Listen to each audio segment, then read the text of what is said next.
আসসালামু আলাইকুম। Easy learning for জুনিয়র্সের পক্ষ থেকে সকলকে শুভেচ্ছা ও স্বাগতম। আজকে আমরা নবম শ্রেণীর ইতিহাস ও সামাজিক বিজ্ঞান বিষয়টির অর্ধবার্ষিক পরীক্ষার কিছু নমুনা প্রশ্ন দেখে নিব। আজকে আমরা অধ্যায় 1-এর কিছু নমুনা প্রশ্ন এবং উত্তর দেখব। পরবর্তীতে আমি তোমাদের বাকি অধ্যায়ে নমুনা প্রশ্ন দিয়ে দিব এবং অন্যান্য বিষয়ের নমুনা প্রশ্নগুলোও কিন্তু দিয়ে দিব, তোমরা আমার সঙ্গেই থাকবে। তো আজকে আমাদের সংক্ষিপ্ত প্রশ্নের প্রথমে রয়েছে ঐতিহাসিক প্রেক্ষাপট কাকে বলে। উত্তর হচ্ছে ঐতিহাসিক প্রেক্ষাপট বলতে বোঝায় সামাজিক, অর্থনৈতিক এবং ধর্মীয় ঘটনা যা একটি পাঠ্য লেখাকে প্রভাবিত করে। এরপর রয়েছে সামাজিক প্রেক্ষাপট কাকে বলে। আমরা বিভিন্ন জায়গায় মানুষের সঙ্গে মেলামেশা বা যোগাযোগ করি, যে পরিবেশ পরিস্থিতির মধ্য দিয়ে তা করি তাকেই সামাজিক প্রেক্ষাপট বলে। এরপর রয়েছে সাংস্কৃতিক প্রেক্ষাপট কাকে বলে। সাহিত্য থেকে পাওয়া একটি নির্দিষ্ট সময়সীমার মধ্যে একদল ব্যক্তির মধ্যে ভাগ করা বিশ্বাস, রীতিনীতি ও মূল্যবোধকে প্রতিনিধিত্ব করে, এটিই হলো সাংস্কৃতিক প্রেক্ষাপট। এরপর রয়েছে ভূপ্রকৃতি কাকে বলে। ভূপ্রকৃতি হলো সমগ্র পৃথিবী বা তার কোনো অংশের প্রাকৃতিক বস্তুসমূহের বর্ণনা। এরপর রয়েছে গারোদের সমাজ ব্যবস্থা কীরূপ। গারো সমাজে মাতৃসূত্রীয় সমাজ ব্যবস্থা প্রচলিত, ফলে সম্পত্তি, বংশ, নাম উত্তরাধিকার সূত্রে মাতা থেকে কন্যার ওপর বর্তায়। দকমন্দা কি?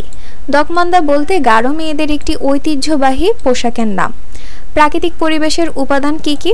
প্রাকৃতিক পরিবেশের উপাদানসমূহ হলো আকাশ বাতাস, পাহাড় পর্বত, নদ নদী, সাগর মহাসাগর, পানি, মাটি, পশু পাখি, চাঁদ সূর্য, গ্রহ নক্ষত্র, গাছপালা ইত্যাদি।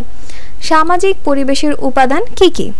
উত্তরটি হচ্ছে ক্লাব, সমিতি, শিক্ষা প্রতিষ্ঠান, মসজিদ, মন্দির, হাট বাজার, দোকানপাট, রাস্তাঘাট, খেলার মাঠ, ঘরবাড়ি, সাহিত্য ও বিতর্ক সভা, অফিস আদালত ইত্যাদি সামাজিক পরিবেশের উপাদান। সংক্ষিপ্ত প্রশ্নগুলো আমাদের দেখা হয়ে গেল। চলো এখন আমরা ব্যাখ্যা ও বিশ্লেষণমূলক প্রশ্নতে চলে যাই। প্রথম প্রশ্ন হচ্ছে, জেলে সম্প্রদায়ের ঘরবাড়ি দেখতে কেমন? তাদের জীবনযাপন সংক্ষেপে বর্ণনা করো। উত্তরটি হচ্ছে, সম্প্রদায়ের জীবন গড়ে ওঠে সমুদ্রকে ঘিরে। সমুদ্র তীরবর্তী এলাকায় মূলত জেলেদের বসবাস। তারা সমুদ্রে মাছ ধরে এবং বাজারে বা হাটে বিক্রি করে তাদের জীবিকা নির্বাহ করে। জেলেদের জীবনযাপন ও ভাষা অন্য বাংলা ভাষাভাষী মানুষের থেকে আলাদা। জেলেদের পরিধেয় প্রধান বস্ত্র লুঙ্গি। সমুদ্রের তীরে ঘরবাড়ি হওয়ায় তারা বিপদ সংকেতের মাধ্যমে ঝড়ের পূর্বাভাস পায়। তখন তারা তাদের পরিবার নিয়ে আশ্রয়স্থলে আশ্রয় নেয়। জেলেদের জীবনযাপন নদী, নৌকা, জাল, মাঝি মাল্লা, মাছ ইত্যাদিকে ঘিরে চলছে অতীতকাল থেকেই। মাঝে মাঝে সমুদ্রের পানির ওপর মাছের ট্রলার গা ভাসিয়ে জোর গলায় গান ধরেন, মানে জেলেরা গান ধরেন সেটার কথা বলা হয়েছে।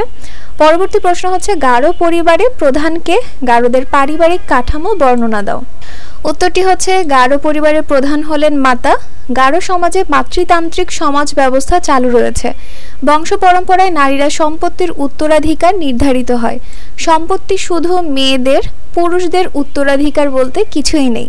তবে পরিবারের সকল কন্যা সম্পত্তির অংশীদার হয় না। সাধারণত মায়ের মৃত্যুর পর কনিষ্ঠ কন্যা বা নৌকন্যা সম্পত্তির উত্তরাধিকার লাভ করে।